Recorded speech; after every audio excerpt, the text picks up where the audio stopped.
या देवी सर्वभूतेषु मा शक्तिरूपेण संस्थिता नमस्तस्यै नमस्तस्यै નમસ્તસ્યે નમો નમઃ।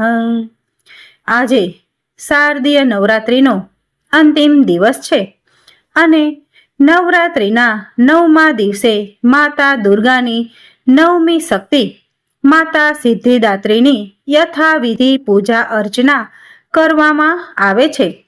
માતા દુર્ગાનું આ સ્વરૂપ સર્વ સિદ્ધિઓ અને મોક્ષ પ્રદાન કરનારું છે, તેથી તેમને સિદ્ધિદાત્રી કહેવાય છે।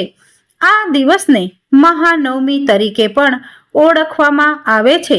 તો ચાલો આજે નવરાત્રિના અંતિમ દિવસે માતા સિદ્ધિદાત્રીની પૌરાણિક કથા સાંભળીને નવરાત્રિ કથાનું સમાપન કરીએ અને એ પણ જાણીએ કે આજે અંતિમ દિવસે માતાની પૂજા કરવાનું વિધાન શું છે। માતા સિદ્ધિદાત્રીની પૂજા અર્ચનાથી બધા કાર્યો સિદ્ધ થાય છે અને મોક્ષની પ્રાપ્તિ થાય છે। દેવ, દાનવ, ઋષિમુનિ, યક્ષ, કિન્નર અને ગૃહસ્થ આશ્રમમાં જીવન વ્યતીત કરનારા ભક્તો માતા સિદ્ધિદાત્રીની પૂજા આરાધના કરે છે। તેમની પૂજાથી ધન, યશ અને બળની પ્રાપ્તિ થાય છે। માતા સિદ્ધિદાત્રી કમળ પર બિરાજમાન છે અને તેમની 4 ભુજાઓ છે। માતાના જમણી બાજુના નીચેના હાથમાં કમળ પુષ્પ અને ઉપરના હાથમાં શંખ શોભે છે, જ્યારે ડાબી બાજુના નીચેના હાથમાં ગદા અને ઉપરના હાથમાં ચક્ર શોભે છે। આ સ્વરૂપમાં માતા દુર્ગાએ લાલ વસ્ત્રો ધારણ કરેલા છે।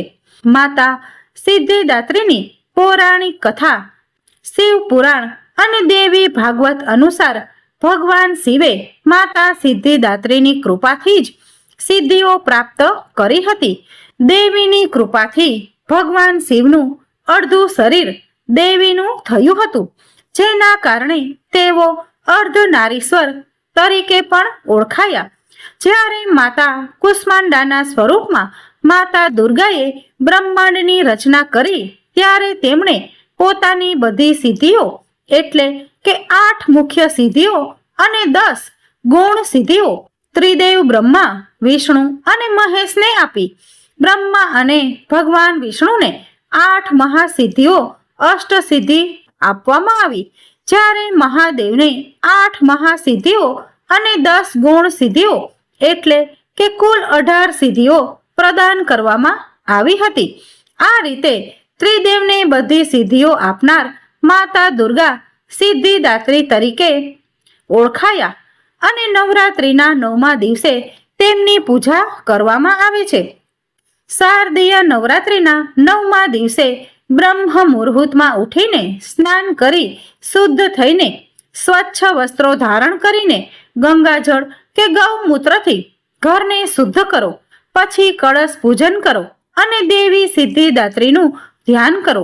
માતાને સિંદૂર, અક્ષત, રોલી, શ્વેત પુષ્પ વગેરેથી પૂજન કરો।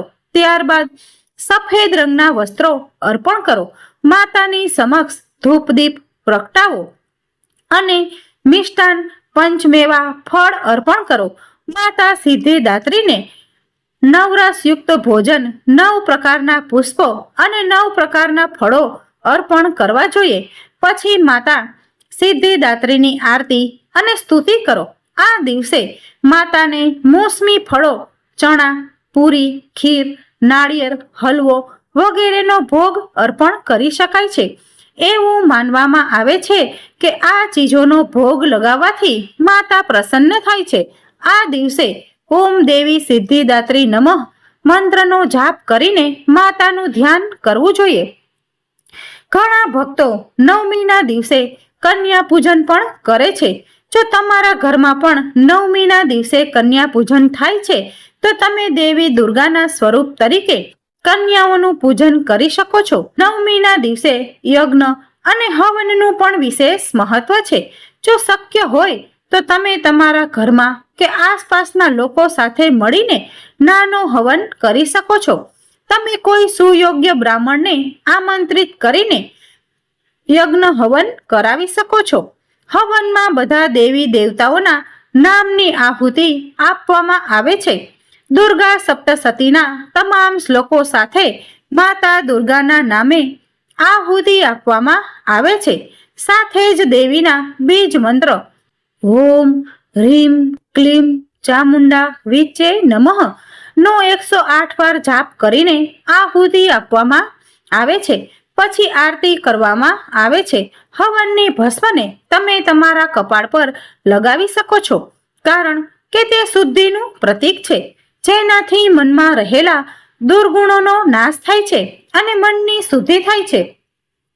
માતાને તમારા પરિવારના સુખ, સમૃદ્ધિ અને આરોગ્ય માટે પ્રાર્થના કરો.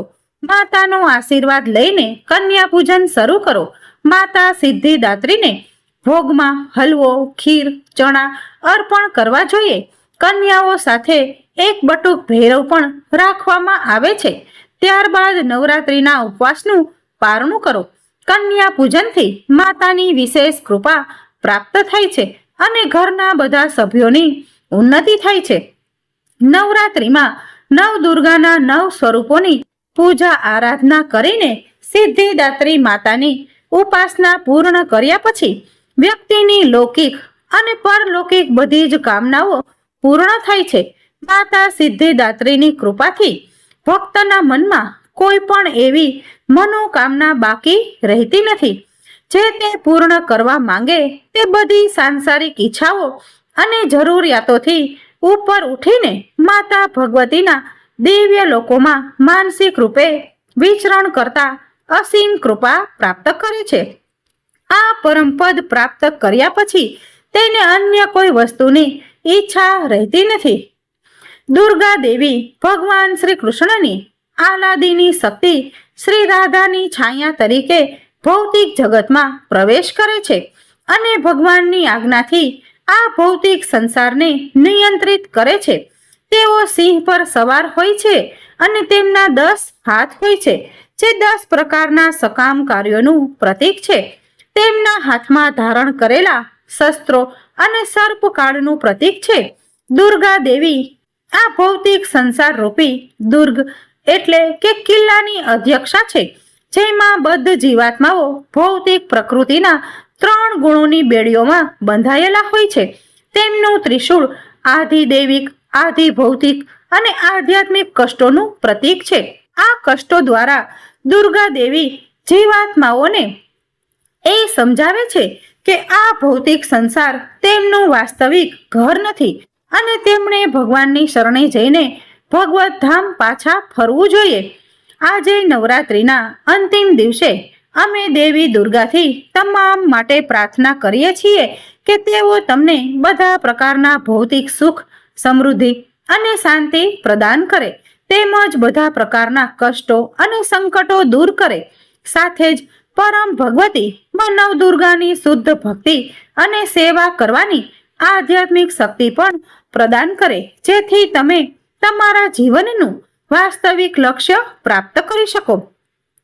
જો તમને નવરાત્રી દરમિયાન માતા આદ્ય શક્તિ જગદંબાની મહિમાનો આ પ્રમાણભૂત પ્રચાર કાર્ય ગમ્યું હોય તો વિડીયોને લાઈક અને તમારા મિત્રો અને પરિવાર સાથે શેર કરો.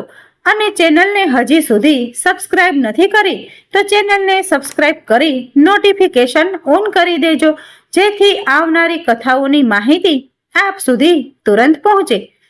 આજે નવરાત્રી કથાનું સમાપન કરતા પરમ આદ્ય શક્તિ માતા જગદંબાને શતકોટી પ્રણામ કરીએ છીએ અને તેમની પાસે પરમ આધ્યાત્મિક શક્તિ રૂપી આશીર્વાદની કામના કરીએ છીએ. બોલો માનવ દુર્ગા માત કી જય.